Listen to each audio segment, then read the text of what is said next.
Long time no see, treasure hunter. This place is noisy. Hey there folks, I'm back and I brought us some drinks. Oh, yes! It's just as the stone tablets predicted. Man, you gotta stop saying shit like that. Anyway, we're here to do a Halloween video all about spooky Dreamcast games. We got some big hitters, some hidden gems, even some unreleased stuff. I'm getting excited! Me too, Amy. Anyway, what do you guys want to play first? I thought maybe it'd be fun to start with... Get a load of this! Carrier, huh? Well, I mean, I know you like that one. You know nothing, fool! I've got big plans! Anybody else want to vote? Fine. Carrier is a game that shares some striking similarities with Resident Evil, and it's clearly inspired by that series, but also it's a Jalico joint and it's not like they don't have a pedigree of their own. As such, Carrier is more than just a carbon copy, and actually has a number of unique things to recommend it as a game in its own right, so let's take a look here. We get that standard setup with the virus and the military group with the acronym and such. It takes place on a big boat, Resident Evil-ass voice acting. The partitions are going to close! Hurry! Don't make my death meaningless! Colonel! Colonel! And then yeah, these Demogorgon looking zombie things start popping off and our heroes Jack and Jessica have got to figure out what's going on and put a stop to it. I didn't stutter then, her name really is Jessica. So at a glance, this is a very cookie cutter survival horror that does nothing to stand out from its late 90s, early 2000s peers. It's a fixed camera angle game about military folk shooting zombie folk in a secret lab complex. But as much as I think that generic framework probably made people overlook it at the time, if you do decide to pick this up and give it a shot, you'll find it is actually a pretty neat game with a charm all of its own. We got some pretty cool systems here, most notably a bit of that The Thing style the monster could be anyone kind of vibe, since the monsters can indeed disguise themselves as humans. Thankfully, our dudes have a special scope that can detect bad vibes, and so we find ourselves in situations like this. Whoa! Help me! It's going to kill me! It's a monster! Don't let it fool you, son! It's going to kill me!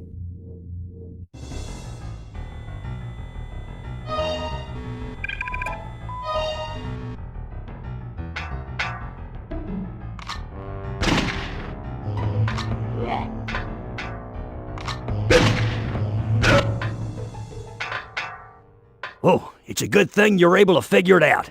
How you doing? I'm Alan.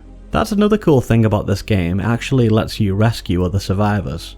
One of the very few things I never liked about the early Resident Evil games is how basically every other human you meet dies horribly. I understand that's how it be in horror movies and it's just cribbing from those, but seeing as you are usually a hero in these types of games, it would feel good to do some rescuing where you can, and Carrier gives us that. Weirdly, there's a pretty big number of survivors in this game, which made me think you'd probably unlock something cool if you save them all. But you don't. Huh.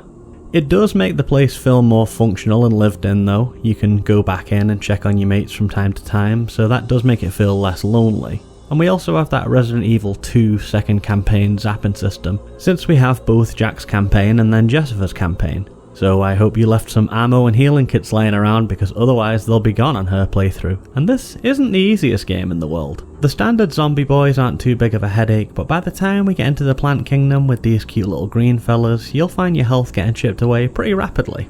Not to mention the boss fights are fairly brutal because we're going to be trying to do dodges with tank controls. We even got a tyrant running around in the mix. I like this game, I really do. It has definite jank appeal if you're a sicko like me. But I don't know if I can recommend it to Gen Pop in all honesty. It depends entirely on your tolerance for early survival horror nonsense. Ammo scarcity, backtracking, repetitive puzzling, etc. I am completely Raccoon City pilled, and so I love all that shit. As such, I very much enjoyed my time with this one. In a nutshell, I'd say... Oh! The main thing is... Oh! The game... Oh! Are you finished? I'm sorry, Jack. Nah, it's okay. I was just trying to say that. Oh! Moving on.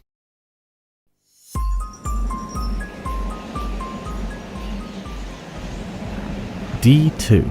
It's a game near and dear to my heart. In fact, I already did a pretty lengthy deep dive video on it, but that was before I learned how to do widescreen hacks, so the aspect ratio looked kinda funky and then people shouted at me in the comments. This here is as good an opportunity as any for me to put that right. After all, it is indeed a spooky game. It is also a game that will frequently make you say, I can't believe that just happened. I said that a lot during my various playthroughs. Now I will try and keep this bit relatively spoiler free, the deep dive is still out there if you want it.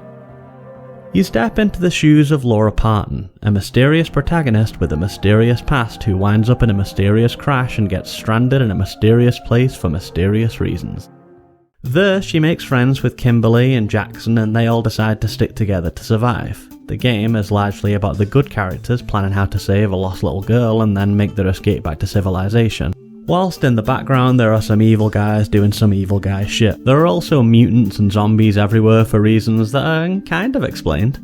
Now that might not be the most original or intriguing plot synopsis you've ever heard, but trust me when I say this game is like nothing you've ever seen before. It's kind of in that Blue Stinger ballpark, insofar as that it is wholly original, but it's also very bizarre, in a charming sort of a way. The game has an inordinate amount of systems. You'll travel on foot, you'll do node-based adventure gaming, you'll go full FPS in one section, you'll drive a snowmobile, you'll do hunting, sniping, light gun style battles. You have an experience system and you level up like it's an RPG. On top of that, you'll be solving puzzles, exploring the big world and collecting items. It's a 4-disc game and each disc has its own unique map, the same as Fear Effect. And also like Fear Effect, this game is heavily cinematic. There are a hell of a lot of cutscenes and they're all pretty long.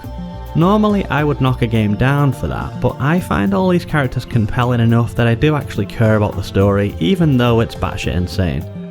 Or maybe because it's batshit insane. If the game had a safer, more pedestrian story then I might not care, but as it is I have no idea what will happen from scene to scene, and I've beaten this game 5 times. You go on all kinds of little quests and adventures, getting petrol for the snowmobile, listening to your friend's mixtape, setting fire to a trapdoor. But ultimately it is a horror game and there are plenty of monsters to fight. A lot of weird looking stuff too, and it's all fought in this House of the Dead type shoot mode I was talking about before, so you get up close and personal with all these fellas, even the bosses. And eventually you need to make your way inside this ominous looking mountain and confront the source of all evil, which turns out to be a big eldritch monstrosity, and the dialogue is metal as fuck too. How do you feel now? Grovel in fear. First you are blind, then you are deaf, and now you will move no longer. Do you understand what that means? Death, it means death.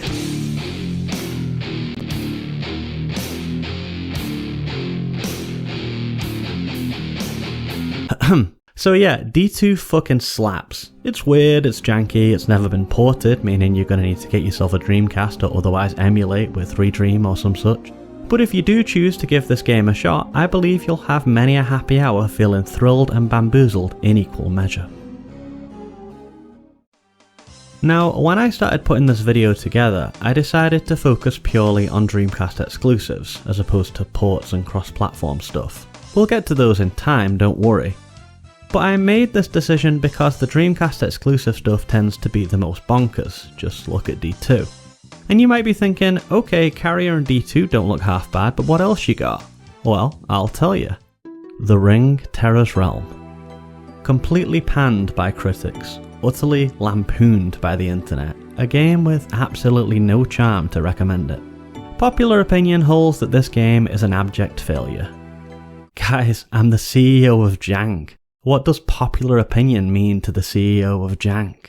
I am a champion of obscure and maligned games. I consider it to be my solemn duty, nay, my calling in life, to find the merit in these B-tier releases so easily misunderstood and so erroneously dismissed. And it is with this honourable mission in mind that oh wait no guys, this one actually does suck. Yeah, I can't lie to you. As much as I came at this one with my usual brand of positivity, panning through this dirty river to find gold, I can't do it. I can't defend it. It is genuinely a bad game. But maybe we can at least take a quick look at the potential it had.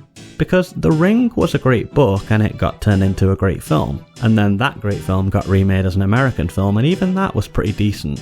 The point I'm trying to make here is that the source material certainly stands up to being adapted, so why didn't it work here? Well, for one thing, the game has very little to do with the story of The Ring. The core idea of a cursed piece of media still exists, but in this case it's a haunted video game that our protag plays on her PC at work. Let me just set this up for you a minute. We play as Meg, and her boyfriend or husband or whatever dies, and then Meg gets given his job because I guess that's how it works. She reports into work like literally the day after he dies and decides to check out the Ring program on his computer. Turns out to be some kind of vaguely futuristic shooting game where you fight yetis in a dark cupboard or something. Anyway, that's how this game pans out. We flip between these two modes. Sometimes we are Meg exploring the CDC offices with this soundtrack, which I think is kinda cool, but also it kinda gives me a stress response because it reminds me of playing The Ring Terror's Realm. When we are in this mode, we'll be exploring the corridors, talking to colleagues and solving puzzles. Otherwise, we'll be in the crappy, slightly cyber world of The Ring, shooting yetis with this dude who's disgusted that we don't know how to use a gun. But guys, I wanted to do my due diligence here as the CEO of Jank, and I wanted to give this game a first shake. So let me tell you my working theory. I think this game was maybe some sort of puzzly adventure type game set in an office complex. Then during development they got hold of the Ring license and just kinda had to shoehorn that window dressing onto the product. Maybe they did have some kind of original, interesting idea, but then they had to drop it and amend the game in the 11th hour. That's about as generous as I can be with it, but I hate being negative, so let's move on to something considerably better. これぞまさにサブリミターの芸術品にして我らが救世主だ。クリスタリアと共に我々サブリミターだけの新しい世界を作ろうではないか。 In 1996, Koei dropped this one for the Sega Saturn, Nanatsu no Hiken, or 7 Mansions. Now, let's just dine out on this cover art for a minute because it's a real treat. We got the skull with the snake coming out of the eye, very nice. We got this spooky night fella up here, that's cool. Holy shit, look at the drip on this motherfucker over here. There is a lot going on with this cover, and I certainly didn't know what to expect, so let's see. We start off with this businessman guy briefing us about something or other. Oh, I remember that suave son of a bitch from the cover, that's dope. On to the gameplay then. Oh, it's one of those. An FMV puzzle game. In Japanese. Not much I can do with this, I don't think. But wait, it did get a sequel on the Dreamcast in the form of 7 Mansions Ghastly Smile. And right off the bat, this one has that Resident Hill type feel, not to mention a full English translation, courtesy of Arcanaria and Mr. Nobody. Maybe I can do a little bit better with this one then, let's go. First up, we choose if we want to be Chris or Jill, and then we kick things off with this pretty standard Dreamcast intro. Boat, sea, blue skies, summer holiday vibes. Check out this Shenmue looking blue stinger boy right here. That's K. But I didn't choose him, I chose Reina, and one thing I will say about this game is that it doesn't mess around with scene transitions. As soon as somebody mentions checking out the lab on the island, zoom, we start there immediately. Looking for our friend Ernest. Things go bad pretty quickly with all this blood and then this kind of squid frog chain monster thing. As we explore and read notes and solve some pretty neat puzzles, it all becomes very clear that this whole thing is a bioweapon lab. And then we meet Dr. Schneider. 威勢がいいな。知りたいか? Honestly, I like this guy's vibe. Then we fight this thing, which for legal reasons is not a liquor.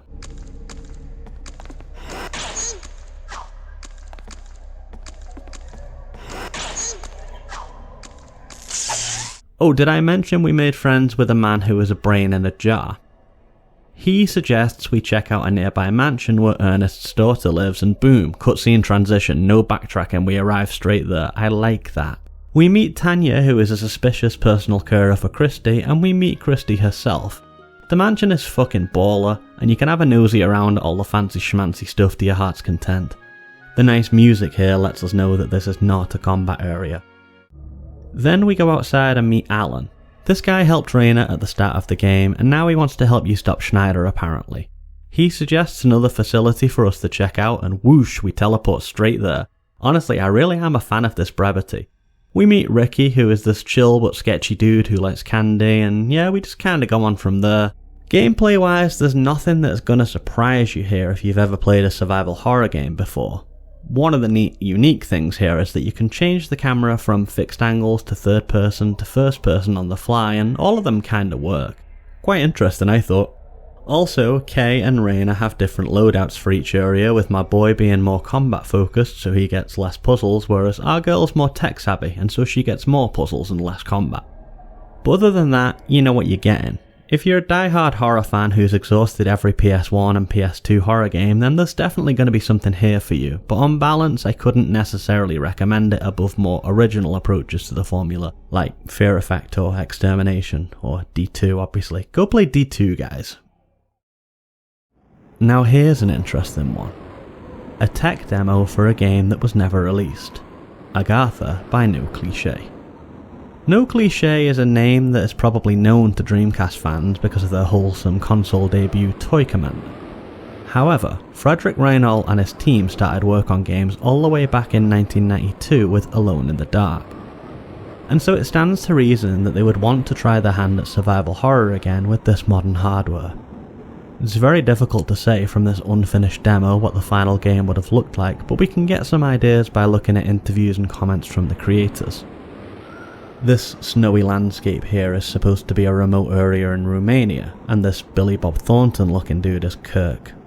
He's here investigating a cult of some sort, and apparently the plot would have had something to do with Hollow Earth theory too. Now the big original idea for this game, bearing in mind that this was the year 2000, was to include a morality system and give the players the freedom to make good and evil choices throughout the game. Pretty standard stuff these days, but miles ahead of what other horror games were doing at the time. On to the demo itself then. It looks and feels good. We have this one small town to explore and you can enter all of the buildings too. We'll start with this watchtower thingy. If you go into the bottom level, it's empty apart from this creepy looking indistinct texture. Also, the demo won't let you out of this area and continually reboots in this zone if you try to exit. Pretty cursed. So we want to check out the upper floor of this place, but to do so requires a bit of fancy footwork on these stairs. Once inside, we get a nice lounge area and a little alcove full of severed heads. Well, let's leave. Into town, we can go into this building with the doner kebab and then find this old granny in the back room, but she doesn't seem to notice us. Weirdly, whenever you move Kirk's head around near another character, he gets this crosshair thing going on. Either way, we can't interact with her, and so we move on. The town is in a fairly bad state of disrepair. Maybe some Resident Evil 4 intro vibes. You can find hanging charms and gravestones and wells and mysterious structures. It's definitely got some spook potential. Let's find some more NPCs. Now look at these chumps here in the pub arguing over a card game and smashing that bread into the air. The first time I saw that, I didn't notice the dude's fist hit the table, and I thought it was just flying on its own. Haunted bread. Well, like I say, it's only a little demo, and wait a second, I have an inventory? Oh damn, I can shoot a gun. Well, we gotta see what happens, right guys? Back to the pub.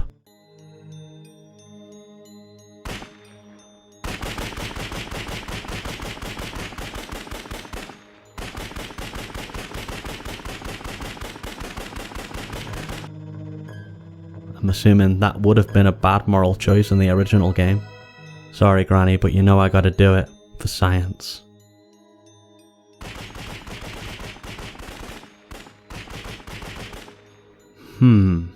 Well, colour me perplexed, but I'll be damned if I don't want to play the full game now. I think this would have been awesome.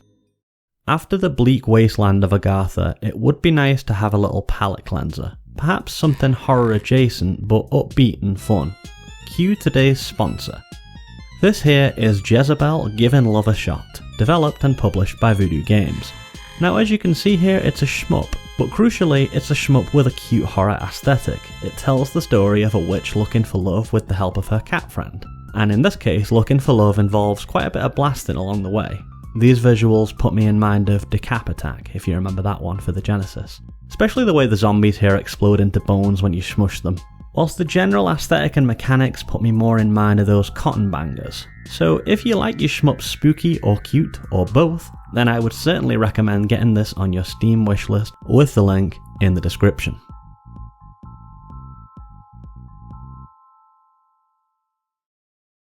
Now that one's got me all in a light-hearted mood, so let's keep things kinda breezy. Some hammy and cheesy spooks, I think. Are we still following this guy? He's the one making the zombies. To catch him, we have to follow. Let's go. Oh yeah, that's the stuff. Zombie Revenge is a House of the Dead spin-off wherein you take control of one of 3 AMS agents. Stick Breitling, Linda Rother, or Rikia Busujima. And I think it's pretty obvious from the shades, the afro and the lack of shirt that you should be playing as Busujima. What we've got here is an arcade beat 'em up in the vein of Die Hard or Spike Out, but with a big uptick in gore since it's based on zombie flicks. Specifically, this is very much in that terrible acting, high gore style of zombie B-movies, so I'm thinking of stuff like Zombie Flesh Eaters or The Dead Next Door. As such, we have a wide range of zombies and bioweapons to mow down with a pretty decent arsenal of weapons. Sure, we got the standard fur like hatchets and shotguns, but then we also got stuff like this massive industrial drill that straight up puts a hole through people's chest. Plot-wise, there isn't much to speak of here. A mysterious evil dude in a suit is creating zombies for nefarious reasons that has to do with bringing about the god of destruction and wiping out humanity. It doesn't matter, I guess is what I'm saying. What does matter is the vibe, and as soon as you leave the support car and find yourself in the streets of basically Raccoon City with this hammy soundtrack blasting away, you know what's up.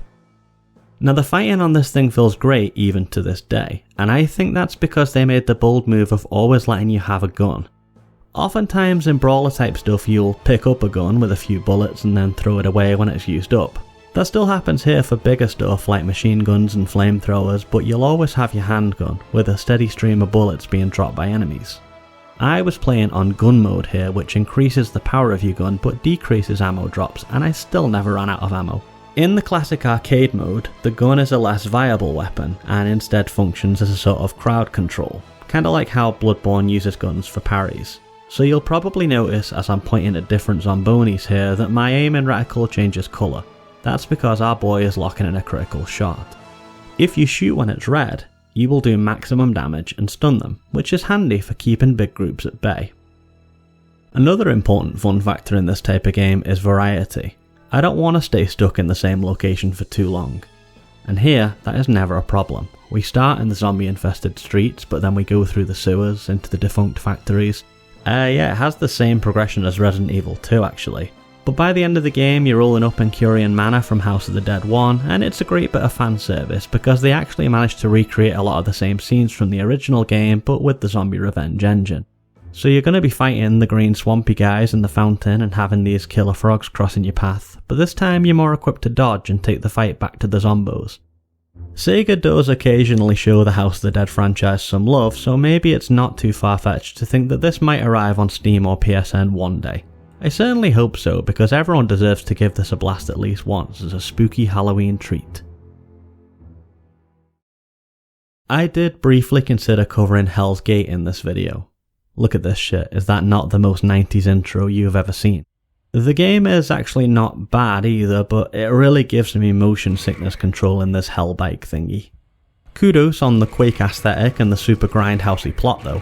I might revisit this one day because it never got an official release and weird esoteric shit like this really sings to me.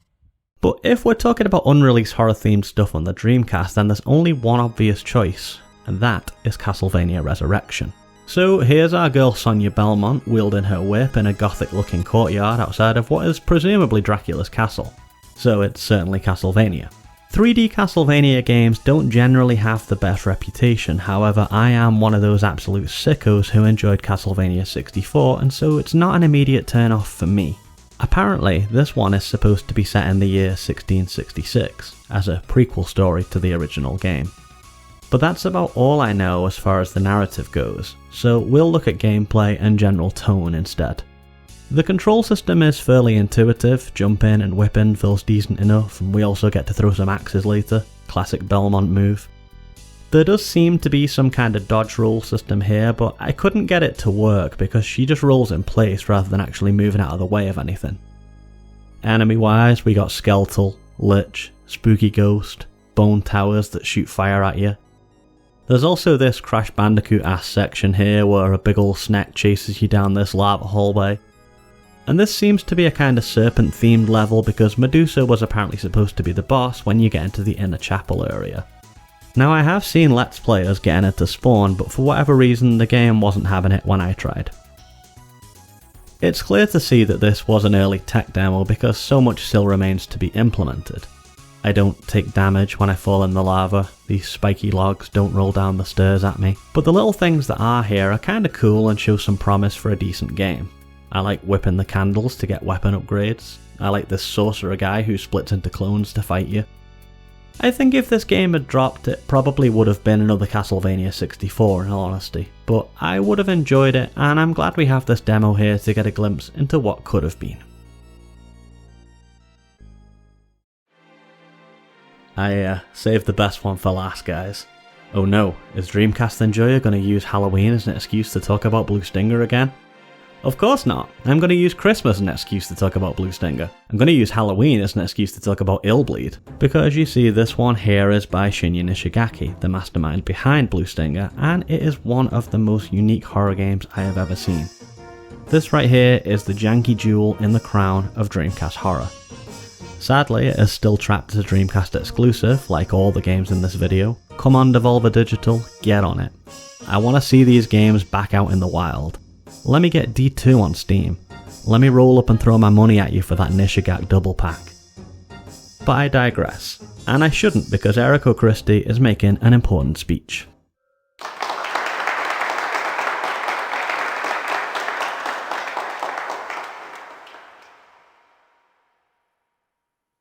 For as long as I can remember, my family ran what we called a horror caravan. We hauled this house of horrors around from town to town, trying to give people a new thrill, a new nightmare. I kinda like traveling, but all that gruesome gore got to me after a while. Eriko and her friends here have heard about this haunted house experience, Illbleed.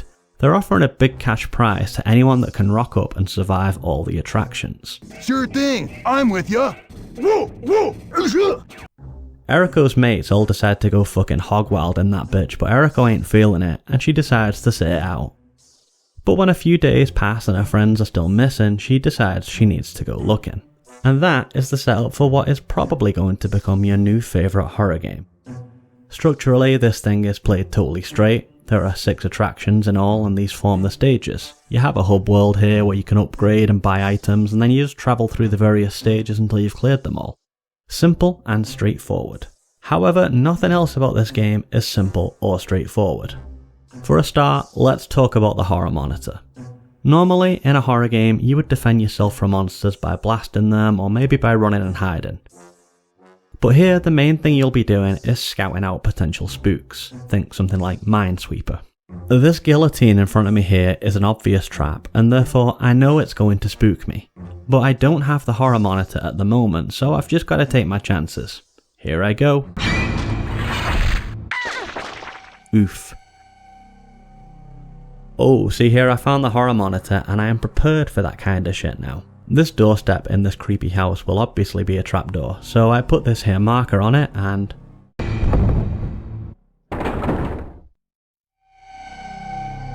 Cool. Boom. I am safe. That's the name of the game here, scoping out traps or spooks or monsters and marking them to keep your character safe.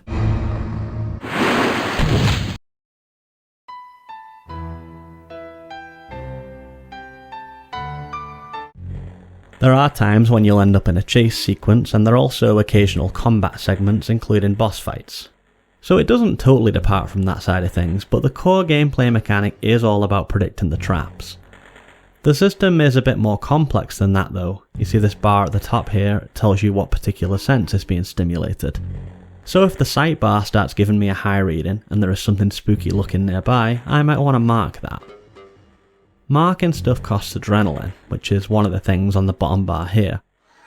You can run out of adrenaline, which means you can no longer mark traps. You can run out of stamina, which kills you. You can build up your bleed meter too high, which also kills you. Or you can let your heartbeat run too fast, which, guess what? Yeah, it kills you. It's a hard and complicated game in some ways. I'm even using an infinite stamina cheat to record this footage, and I still kept dying of blood loss. But once you get into the flow, beat the first stage and buy some healing items, it does all get a bit more manageable, so this is one I would definitely recommend sticking with. Not least of all because the first stage is not the best one, and the better and funnier stories are going to come later in the game. Please at least play it until you meet the cake from hell.